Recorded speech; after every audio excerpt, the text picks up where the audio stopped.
Hi everyone, welcome back to my channel. My name's Tamlyn and this is Sewn on the Tyne, and I'm here today with a little bit of a different video. I am going to be doing some sewing today and I thought I would just take you along for the journey.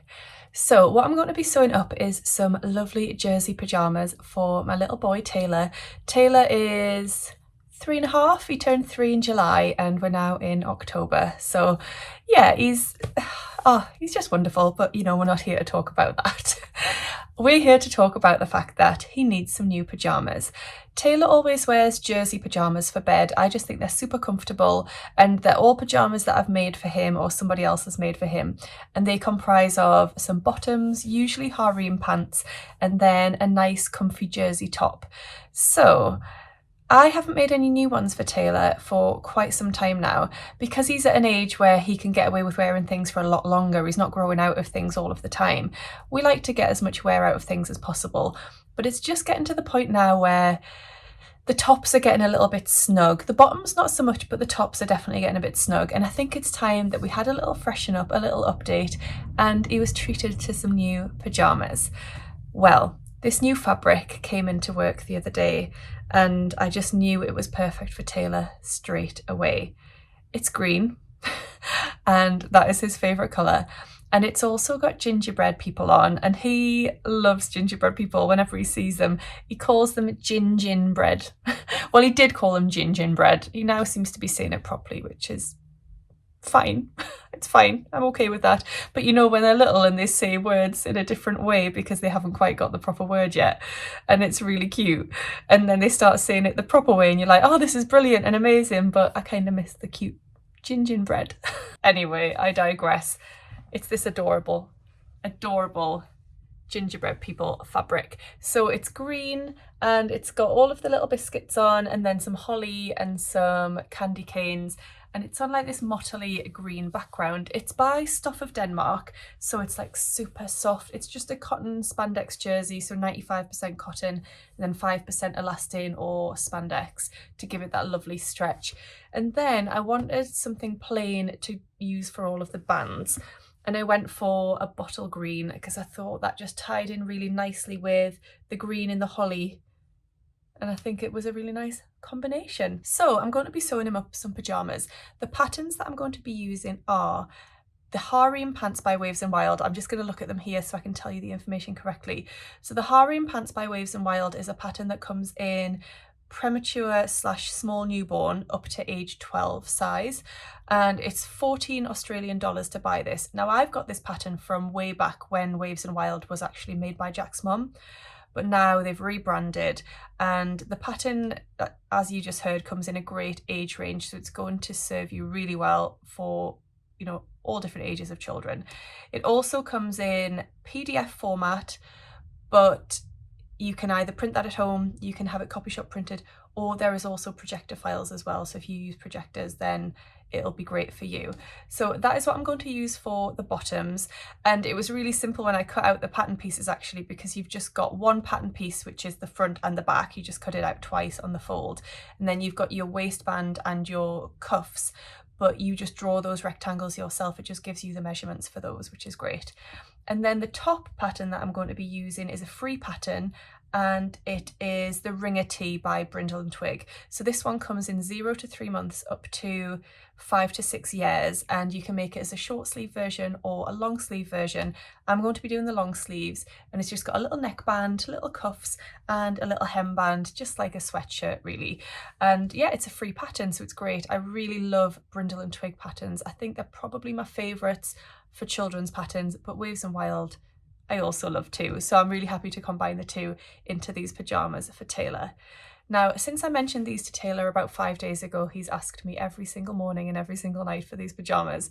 So while he's at school today, I'm going to get these sewn up and they'll be here for him tonight, and hopefully he's going to love them. So the first step is going to be to cut the patterns and cut the fabrics. I have pre-washed these. I always pre-wash my fabrics just to prevent shrinkage, but also to get rid of any chemicals or anything like that, or you know, where they've been stored or produced and things like that. So I always pre-wash, just on a nice gentle wash, and then I did put them in the tumble dryer just for a very short cycle. I think it was like a 15-minute cycle, and that just took off the excess of the the wet. So yes, they are ready to go. I've got my harem pants pattern cut out. I've got my ringer tee printed out. I just need to assemble that, cut it out, and then cut out my fabric. I'm making an age 3 to 4 in the ringer tee, and then in the harem pants, I believe I've gone for an age 4 waist, but then I've graded it to an age 3 for the height. So like the length is an age 3, but then it just comes up to an age 4 at the waist, because I did take Taylor's measurements and that's where it put him. I could probably have just got away with either doing a 3 or a 4 all over, but I decided to grade. So let's start cutting things out, shall we? And yeah, we can crack on with making these pajamas.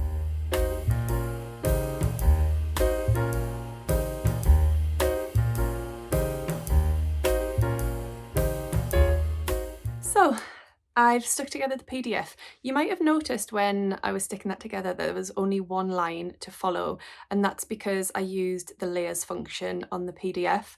So I just got rid of all of the sizes that I didn't need, and I just had the age 3 to 4, which makes it really, really simple for sticking together and really, really simple for cutting out.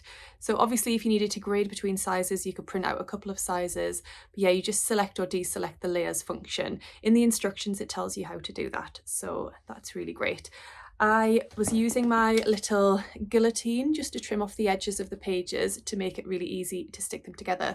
I just got this from Amazon. I will link to a similar one down below. I don't think it was very expensive, maybe £15, and it's just really, really useful for that purpose. I was also using washi tape. I'm just trying to grab it. Washi tape to stick my PDFs together. My preferred method is to use Pritt sticks or a little glue stick, but mine have all disappeared or dried out. I need to get some new ones really. I like the miniature ones. They're just the perfect size for that job. But I didn't have any, so I decided to use washi tape as well, which is always a really fun thing to use because this one has got a lovely design on it. Did this come in a So Hayley Jane box? Possibly. It might have done recently. So I just now need to use scissors to cut out the last of the pieces, well, all of the pieces of this pattern. So I'm going to be making the long sleeve version. So it's just the long sleeve pieces that I need to cut out. So this is the cuff piece that I'm cutting out now. And we're going to need 2 of those out of the ribbing fabric. Then I'm cutting out the waistband piece now. So this is quite a long rectangle, and what I prefer to do, because the ribbing that I use is tubular ribbing, so it's sewn into, well, it's not sewn into, it's produced in a tube. This rectangle will not fit onto that as a tube piece of fabric, but if I fold this in half, it should then fit on and I can cut it out on the fold. We'll have to see when it comes to cutting out the fabric. Otherwise, you would have to piece your waistband together in 2 pieces, which is also really easy to do. You just end up with a seam line at the side seams. So that's my waistband piece there. So I would cut that in half, fold that in half rather. So I would fold that in half and then place that on the fold of my fabric and then just cut one out on the fold. So I would end up with a piece of fabric like that. I do the same with the neckband. So that's what I'm going to be cutting out now. Again, it gives it as one big rectangle. I just fold this in half and cut it out on the fold. It is really important with things like neckbands, cuffs, hembands, not as much, but definitely the neckbands and the cuffs, that you do cut them out in the correct direction so that the greatest stretch is going around the neckband and around the cuffs. Otherwise they're going to end up being too tight. And for little ones, you don't want to be struggling to get them over their heads. So yeah, there's my neckband piece. And again, I will just fold that in half. And then I just write on there, cut one on the fold. Then we've got our sleeve piece. Now this is designed to be cut out on the fold, so you need to cut 2 of the sleeve pieces out on the fold of the fabric. So that's that piece. And then we've just got the front and the back, which are 2 different pieces. The main difference really is just the curve bit here. So on the front piece, you can see the curve comes down quite a lot, but then on the back piece, it'll just come down a little bit. So a front piece, which will need to be cut out on the fold. And then we've got our back piece, and you can see there that that little curve at the top is much shallower than on the front piece. Just in case you're wondering what I'm wearing actually today, this is the Jackson pullover by Helen's Closet, a firm favourite of mine if you know me. And the fabric is this lovely grey leopard print soft knit from First Up Fabrics. I've just used black ribbing for all of the cuffs and things. So I've got that pattern cut out, I've got my harem pattern cut out, so it's time to cut out my fabric. Just before I start cutting my fabric out, I thought I'd show you what I use to cut my fabric out. So my preferred method is rotary cutter and pattern weights. I just find it easier and quicker, and especially for jersey and things like that. Well, actually for any type of fabric, unless it's really thick, my preferred method is rotary cutter. I prefer a smaller rotary cutter. So this is the size that I use. This is by Prim and it's the 28mm one. I just find that it gets much better into those little curves and things. It's much more easily manipulated and movable, and yeah, I just find this one, I use this one for all of my cutting out now, and I never have a problem with it, like I say, unless it's really thick fabric where I would just change to scissors anyway. So yes, this is 28mm. I'll leave a link to it down below, because as soon as I started using a smaller rotary cutter, I just found it so much better and more accurate, and I would highly recommend having a smaller one in your sewing kit if you don't already. I'm just actually going to change the blade on this, so I've just got some new blades here. I'm just going to change the blade on this before I cut out my fabric, because last time I cut something out I felt like it was starting to get a little bit blunt. So you must remember to change your blades fairly regularly on rotary cutters, because they do blunt, they do get a bit dull, and you need to freshen them up, and then you'll cut your fabric much easier.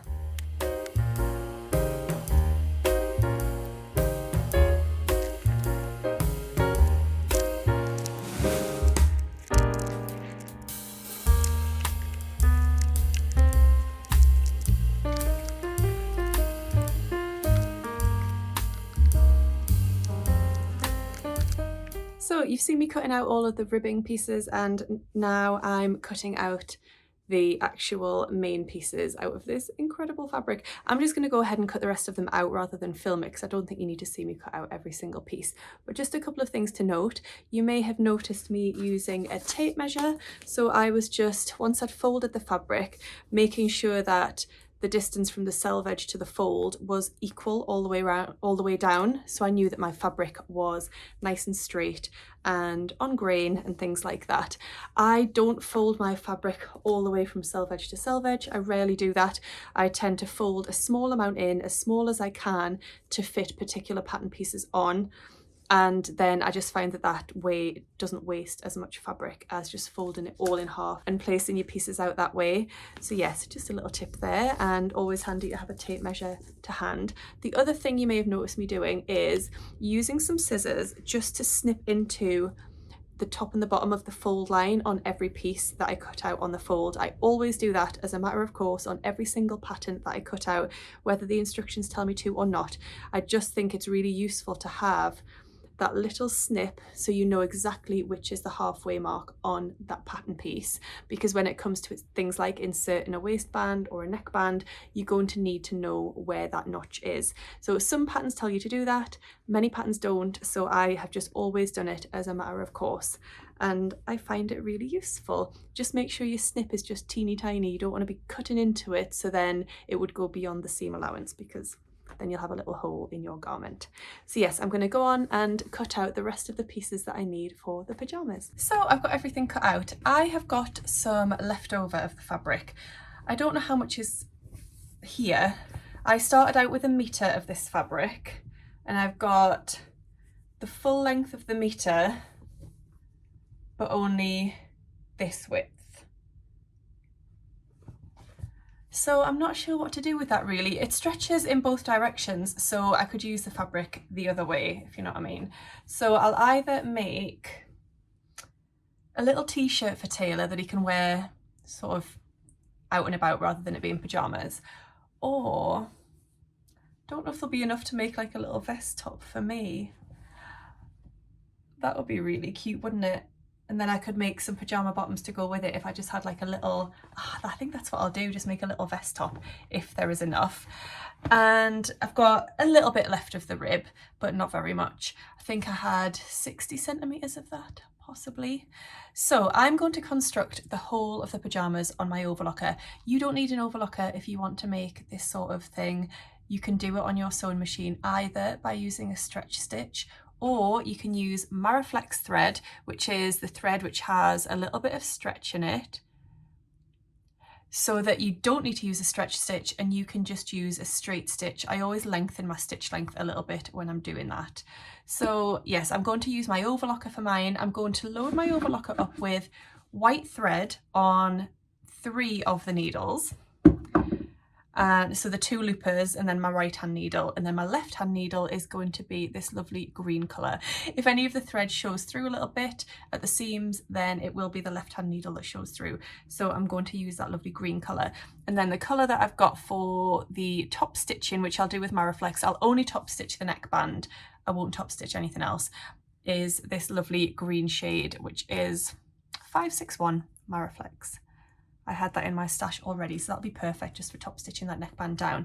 I'm not going to put any labels inside the pyjamas because Taylor finds them itchy, but I will put one on the outside, and I'm just deciding at the moment. I've got You Deserve to Dream. These are all little rosy cheeks.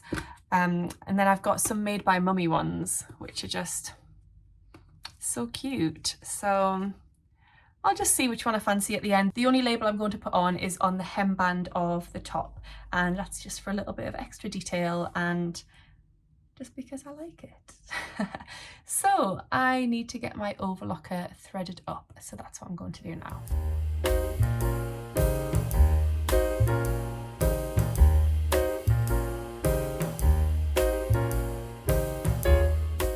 So I've just threaded up my overlocker. Annoyingly, I missed a little step out, which I've never done before, or maybe ages and ages ago.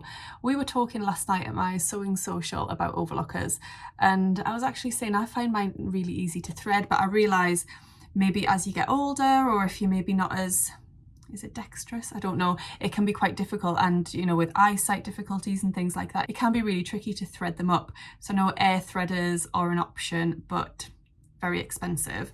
So yeah, I don't find mine difficult to thread, but I missed a step out. I think it was the pressure of filming. So in terms of settings for my overlocker, I tend to sit between a 4 and a 5 on all of my dials. 4 is like the standard, I think, and sometimes I just adjust them slightly. And then my differential feed, I tend to have just around the standard, which I think is a 1, I think. And then sometimes I might change that and move it a little bit higher if I think I need to. But I always just run a little bit of the fabric through first of all and check that I'm happy with it, and just adjust my dials as and when I need to. Also, the booklet that came with your overlocker is really useful for troubleshooting and things like that, and it'll show you different diagrams of what your stitches might look like and how you can resolve it if they're not looking right. So I've just got a little scrap of the fabric, and I'm just going to stitch 2 layers together. So in terms of my stitching, that's all looking really, really good. That looks exactly as it should. It's got a lovely amount of stretch there. It looks lovely and neat. Everything's sitting in the correct place. And then if I just open it up, you see there we can't see the stitches through, which is exactly how it should be. Only if you were to yank them really hard, but you're not going to be doing that. So I'm really happy with the settings actually. I'm going to leave them as they are. So I don't need to look back at the instructions for these makes. And what's funny is if I'm watching somebody and they say, oh, I don't read the instructions when I'm sewing, I always think, why? Just read them. But actually, I have sewn these 2 patterns so many times now that I don't need to. The harem pants, you just stitch right sides together, the side seams all around the crotch seam, and then you sew your cuffs together into a loop and fold them so that the right side's out. Same with the waistband, and then attach them. That is your harem pants. So yes, I might start with those actually. I think the seam allowance for Waves and Wild is 1/4 of an inch, but I will just double check that before I start sewing, because that could be not disastrous because they're a really comfy, oversized kind of fit, but I am just going to double check to make sure that I get it right. 6mm or 1/4 of an inch seam allowance. So there we go. So I've got my front of my harem pants and I've got my back. I'm going to clip these together. I like to use sewing clips like these ones. So I'm just going to clip those together, right sides together, before I sew them. I prefer to use clips, especially when I'm using my overlocker, because pins are easily missed, whereas clips are really obvious and you're not going to accidentally sew through one and break your overlocker. Well, I would hope not anyway. I do one at the end, and then carry on clipping from there. That just kind of helps you to get them evenly matched rather than doing it all from one end and you might end up stretching it out a little bit. So I think 4 is enough for that side. So let's switch it over and do the other side. Taylor's going to be so happy when he sees these. And because I'm filming it all, they're taking a lot longer than they should do. These would probably whiz up in an hour, but I wanted to film it for you so you could join me, and hopefully I can get some cute photos of Taylor in them later and you'll be able to see how happy he is with his mummy made pajamas. So that's that side done, and then I'm just going to clip the crotch seam. So remember those little snips I put in earlier at the fold line? Really useful because it helps you to match up at the center. And then I'll go down and clip at the bottom of the leg, and there we go. So I'm going to sew these on my overlocker with 1/4 of an inch seam allowance, and then I'll come back to you. So those are done, and I'm just going to prepare my cuffs. So I've got my cuff pieces here. I'm going to just fold them right sides together like that. I'm not going to bother clipping that because it's only a small piece, and I'm just going to overlock that. Then I'm just going to open that out, just give that a little finger press down. So just finger press that seam down, and I'm just going to fold it in half, matching that seam that we've just sewn, and then we're just going to fold it all so it's wrong sides together, right sides out, and just bring it all around so that the raw edges are even at the top. And what I like to do at this point is, you've got your seam line on that side, so I like to fold it in half and just do a little snip at the opposite side so that we've got the exact halfway point. So that is one little cuff. I'm going to do the same for the other and the same for the waistband. I did just go and give the seams of the pants a little press. I do like to do that as I go. I think pressing does make a huge difference. Probably with like jersey pajamas you could get away with it, but I just like to. And I used this to help me get into the legs and then press the seams. So this is like a tailor's ham, but it's for sleeves because it's a long, like sausage shape, I guess. So I find that really useful. So I'm just going to turn the harem pants the right way out now. So this is what they look like at the moment. And then I'm going to attach the waistband. So I've got my waistband here, which is now being sewn into a loop, folded so the right side is out. I've got my seam at the center back, that's where I'm going to place it on my pants. And then I've got my notches, so at the halfway notch, and then I've also quartered as well, so I can match those up with the side seams and just make them nice and neat. So let's see which way I've pressed those. Pressed my seams to the back, so I kind of know where I'm aiming for now. On my harem pants, I've got the notches because I did those when I cut them out on the fold, so I can straight away match up a notch there and just transfer that clip so it clips it all together. I can match the centre back notch with the seam Oh, just notice how well my nails go with this project. Anyway, then I can match up a side seam with the quarter notches, just making sure that the seam is pressed towards the back. And then I'm going to do that on the other side with the other quartered notch. And there we go. I think I'm just going to pop in a few more clips. So in between each clip, each pair of clips, I'm going to then clip again. So the ribbing will be slightly smaller than the project, so you just need to stretch a little bit so that they match, not a lot, and then pop a clip on there. So just stretching it a little bit so the rib matches the waistline of the pants. Pop a clip on there. Do the same again here. And this process would be exactly the same if you're just using your sewing machine. So no worries if you were doing that. And the edges of the fabric will not fray because it's jersey. So you could just leave them raw if you wanted to. Right, so that is all clipped on, and I'm just going to sew that on my overlocker. I like to start, rather than starting at the centre back, I start somewhere on the side, and then that's when I can overlap. And well, somewhere on the side, at one of the side seams, and that's where I can overlap and just keep it a little bit more neat rather than having it right at the centre back where you tend to see. I do that on t-shirts anyway. I think on trousers it's probably not as important, but I'm going to do that anyway. So hopefully you saw there, I was just showing you that when you sew it or pop it through your overlocker, you want the ribbing fabric to be on the top rather than underneath. And that means you can just sort of stretch it to fit where you need to. In terms of how to finish off the overlocking at the end, what I tend to do when it's something like this and it's just done at the side seam, I can't even find it, that's how neatly I've done it. Oh yeah, I found it now.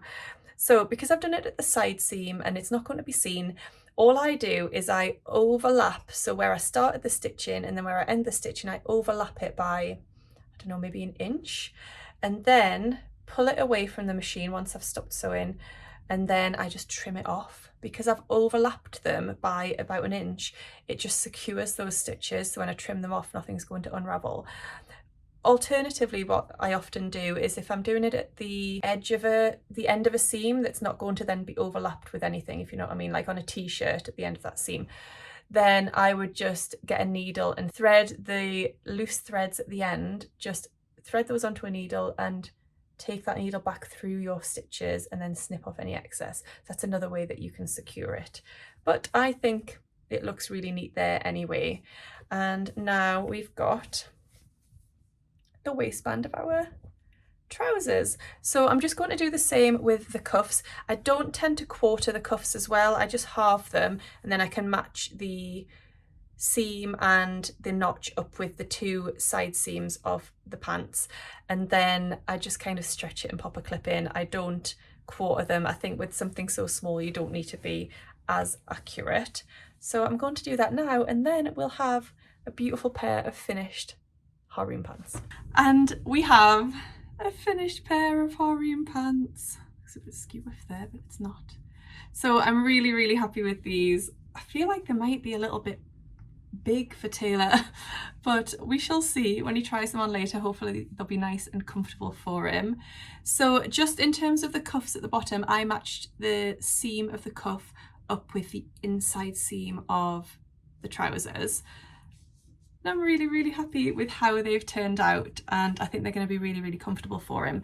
I need to pop out now. I've got an appointment. I really don't want to because the weather is horrendous. There's a big storm and it's just awful out there, and I don't want to go out, but I have to. So I'm actually going to go and do my appointment and then come back. You might notice the eyelashes might look slightly different when I get back. I don't know. You might or might not. And I'm going to finish off with the ringer tee a little bit later. So I'll take you through sewing that later on. But yes, we have a finished pair of trousers. So I'm back and I'm on a very tight time schedule. I've probably got about 15 minutes and I really want to get these done for Taylor before he gets home from school. The weather, oh my goodness. the weather is horrendous. I just nearly got blown away outside. It was awful. So thankfully Sam's offered to go and collect Taylor from school. It's just a short walk. You know, I would never drive it because it's too short to drive it, but the weather is awful. It's raining, it's cold, it's very, very windy. So yeah, Sam has offered to go and get him, which is lovely. So I'm just sewing all of the bands together for the ringer tee. The principle is exactly the same as with the harem pants, so nothing different there. One thing I just wanted to mention, so you know I was pressing the seam allowance to one side because obviously I've sewn that together on my overlocker. If you were just doing that on your sewing machine, I would just press that open because you wouldn't be sewing the two bits of fabric together.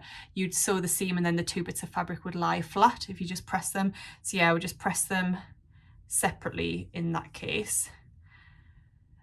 And the seam allowance on the ringer tee is also 1/4 of an inch, so that makes it nice and easy to remember. Nothing confusing there. So I'm just going to quarter the bands as I did the waistband of the harem pants as well. So I've already got my halves, and then I'm just going to snip in a little quarter for my neckband. The same again there, and I'll do the same for the waistband as well, the hemband. That just means I can get this attached nice and evenly. And then I've just got the teeny tiny little cuffs. So yes, not sure if you can notice a difference. Just had my lashes redone. So they're nice and full. It's something that I started getting done, I don't know, maybe when Taylor was about a year old, and I was just feeling really like I wasn't taking care of myself and I didn't feel like I was looking particularly good or anything like that. And I always liked wearing false eyelashes, but the time, and I never was able to apply them very well. So I went and had them done once, and then I've never looked back because I just absolutely love having them done in the way that it makes me feel, and just enhances my confidence, which some people might not agree with, but different things make different people feel more or less confident, and that's something that just helps me feel a little bit more. So yes. Right, I'm nearly there with these bands, and then we can get sewing up the actual t-shirt. So it's pretty straightforward. All we're going to do is sew together the shoulder seams, then we'll insert the sleeves on the flat, then we'll sew all the way up the sleeves and down the side seams, and then we'll attach all the bands. That's basically how it's going to go. So I'm going to grab my front piece and my back piece. Remember, you tell the difference by the depth of that curve. I'm just going to pop in a little clip here, just one will do, and then the same on the other shoulder, and then I'm going to sew these shoulders together and come back to you. So I've just pressed those seams flat towards the back, and this is where we're going to insert our sleeve. So I've got one of my sleeve pieces here, and then all we're going to do is flip that. I'm going to match up the notch that I made earlier when I cut it out on the fold. I'm going to clip that there. I'm going to clip this one and match it up here. I'm going to clip this one and match it up here, and then I'm just going to clip it a couple more times around so that it is attached right sides together, and I'm going to do that on both sides. Okay, I have sewn my sleeves in, and I've just pressed that seam towards the sleeve. I used my tailor's ham to help with that, help get the shape nice. And now I'm just going to clip together all down the sleeve and down the side seam. I start with the underarm seam where that meets there, and then I like to go to the very end of the sleeve, match that up, and then I go to the very bottom of the waist and I match that up, and then I'll just put a couple more in here and there to keep those raw edges together. Then I can just sew that up and do the same on the other side. So I've done that, I've turned it the right side out. Well, I pressed it first and then I've turned it right sides out, and this is what we've got. So I just need to now attach the bands. I'm going to just talk through how I do the neckband, and then I'm just going to go ahead and do the rest because it's the same principle as earlier, as I mentioned. So with the neckband, what I like to do is just quarter the neckband, the neckline of the top. So you've got your notch at the front and the back, but then we need to quarter the sides. Now the shoulder seams aren't necessarily the quarter points, so you need to find the quarter points. So what I do is I bring together those two notches that I made earlier, and then I pull this bit so it's all nice and flat, and where that fold is, that is now the quarter point. And as you can see, it's not where the shoulder seam is. The shoulder seam is here and the quarter point is here. So I'm just going to put a little snip in there, just a little one, because bear in mind we've only got 1/4 inch seam allowance. And then I'm going to do the same again, so my front and back notches are meeting, and then I can just put a little snip into the corner point here. So now what I'll do is I'll take my neckband, I match up the back neckline with the seam on the neckband, and then I just clip that in place. I then match up the opposite notch with the front notch, so they're now in place. I then find the quarter notches that I made on the neckband and on the neckline, and I match those up, and then at the other side I match those up as well. And then I'm going to just pull slightly so that the ribbing matches the neckline, only slightly, so we're not stretching anything too much. And then I'm just going to put a few more clips in. Just going to make sure that my shoulder seam allowance is going towards the back. And then I think we're good to go. So I'm going to start sewing this from one of the side seams, and then I'll overlap it like I did with the waistline of the harem pants. I'm going to do that, I'm going to do the hemband, I'm going to do the cuffs, and then I'm going to come back hopefully with a finished garment. So we have a neckband. If you are less confident with putting in neckbands, or you just want, you know, an extra step for that reassurance, I would baste that in first on your sewing machine before using your overlocker. I think I'm just so used to doing them now. I've made so many of them that I'm really confident with them, so I don't feel the need for that extra step.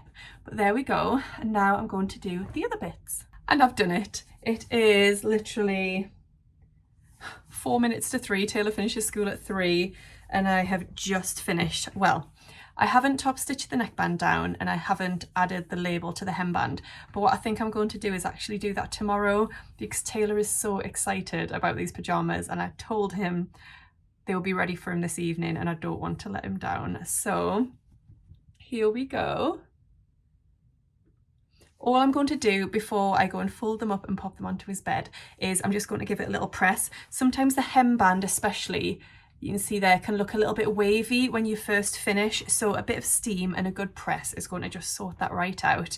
And then I can go and put these ready for Taylor. So hopefully I'll pop some little photos in and you can see Taylor looking adorable in his new pajamas. I really hope you love them as much as he will and as I do. I think they're adorable. So the fabric, remember, is from First for Fabrics, and I will pop a link to it down below if you would like to pick some up. I don't think it will hang around very long. It's just so, so cute. I hope you've enjoyed following along with me today and sewing up these jersey pajamas for Taylor. And I hope you've picked up some little tips along the way. I have tried to include quite a few little nuggets of information along the way that might just help you in your sewing practice, or, you know, it might just help you think about things that you do or that you would like to do in the future. So if you have enjoyed this video, I would love to hear from you down below, and I'd love you to give this video a little thumbs up. If you don't already subscribe, then please do. We'd love to have you here on this channel and sharing in this community.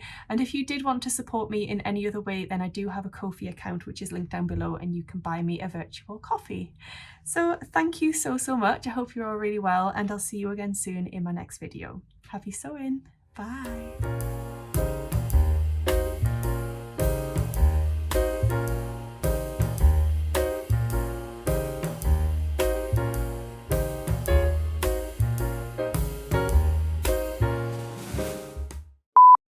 Placing your fabrics, yep, because if any of the thread just threw that on the floor. And I used my Prim, no, this one's not Prim, and I used my tailor's ham. It's a sleeve ham. It's not a ham. What is it? So the fabric, remember, is from First for Fabric, bleh.